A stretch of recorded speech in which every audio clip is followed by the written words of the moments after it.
नमस्कार बच्चों, आज हम सब पढ़े हैं कक्षा 7 की संस्कृत सुरभि के 9वें पाठ का व्याकरण उपपद विभक्ति है, यानी उपपद विभक्ति। तो उपपद विभक्ति किसे कहते हैं? क्रिया से भिन्न अन्य पद के योग के कारण होने वाली विभक्ति उपपद विभक्ति कहलाती है। यानी उन विभक्तियों को उपपद विभक्ति कहते हैं जो क्रिया से भिन्न अन्य पद के योग के कारण होती हैं, लगती हैं। ठीक है। अधोलिखितानि वाक्यानि पठन्तु अवगच्छन्तु च, यानी नीचे लिखे गए वाक्यों को पढ़िए और समझिए। पठन्तु अवगच्छन्तु च, यानी पढ़ो और समझो, पढ़िए और समझिए। पहला है विद्यालयम अभितः वृक्षाः सन्ति। विद्यालयम यानी विद्यालय के, अभितः यानी सामने, वृक्षाः सन्ति वृक्ष हैं। अलम विवादेन यानी पर्याप्त विवाद। अलम का अर्थ होता है पर्याप्त, पूरा। तीसरा है गणेशाय नमः, गणेश भगवान को नमस्कार। चौथा है परिश्रमात् विना ज्ञानम न भवति, परिश्रम के बिना ज्ञान नहीं होता है। पांचवा है वृक्षस्य अधः बालकः क्रीडति, वृक्ष के नीचे बालक खेलता है। छठा है सह कलायाम निपुणः अस्ति, वह कला में निपुण है। ऊपर लिखितेषु वाक्येषु स्थूल पदेषु उपपद विभक्ते कारणात् विभक्ते प्रयोगः अस्ति, यानी ऊपर लिखे गए मोटे पदों में उपपद विभक्ति के कारण विभक्तियों का प्रयोग हुआ है। तो जो ये ऊपर मोटे पद छपे हुए हैं, इनमें उपपद विभक्ति के कारण ही विभक्तियों का प्रयोग हुआ है। वाक्येषु अभितः अलम नमः विना अधः निपुणः च एतेषां पदानां कारणात् विभक्तीनां प्रयोगः अभवत्, यानी वाक्यों में अभितः अलम नमः विना अधः निपुणः च, इन पदों के कारण ही विभक्तियों का प्रयोग हुआ है। ध्यातव्यम यानी ध्यान देने योग्य, ध्यान दे। अभितः परितः उभयतः बिना प्रति च योगे द्वितीया विभक्ति भवति। अभितः परितः उभयतः बिना और प्रति के योग में द्वितीय विभक्ति होती है, द्वितीय विभक्ति का प्रयोग होता है। अलम सह साकम च योगे तृतीया विभक्ति भवति। अलम सह और साकम के योग में तृतीया विभक्ति होती है, तृतीया विभक्ति का प्रयोग होता है।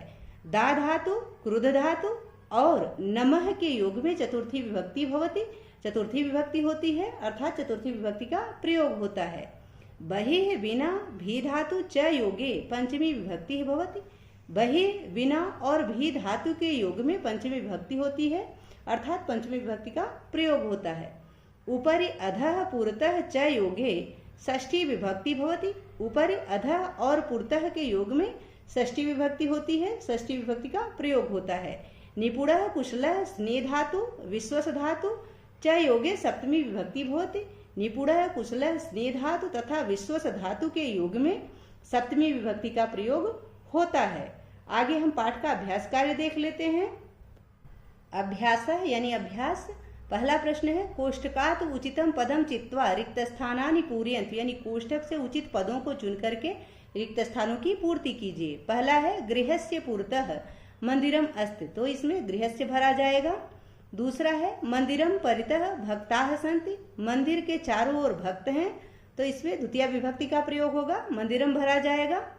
तीसरा है ग्रामात् बहिः उद्यानात् अस्ति, यानी गांव के बाहर उद्यान है, तो यहाँ ग्रामात् भरा जाएगा। ठीक है, यानी पंचमी विभक्ति, बहिः के योग में पंचमी विभक्ति का प्रयोग होता है।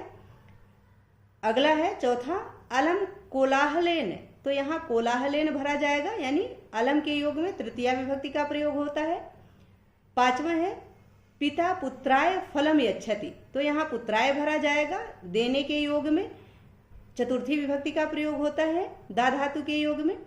आगे है गुरु शिष्य विश्वसति, यहाँ विश्वसति के योग में सप्तमी विभक्ति का प्रयोग होता है, इसलिए शिष्य का प्रयोग होगा।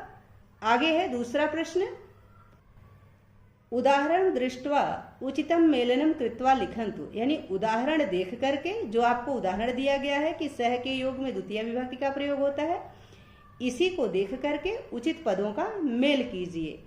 निपुणः योगे, निपुण के योग में सप्तमी विभक्ति का प्रयोग होता है। भी धातु योगे, भी धातु के योग में पंचमी विभक्ति का प्रयोग होता है।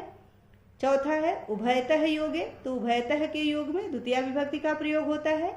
पुरतः योगे, पुरतः के योग में षष्ठी विभक्ति का प्रयोग होता है। स्नेह योगे, स्नेह के योग में सप्तमी विभक्ति का प्रयोग होता है।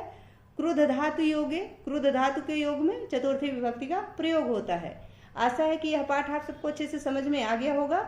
यदि पाठ से संबंधित या वीडियो से संबंधित कोई सुझाव हो तो प्लीज कमेंट बॉक्स में अवश्य लिखें।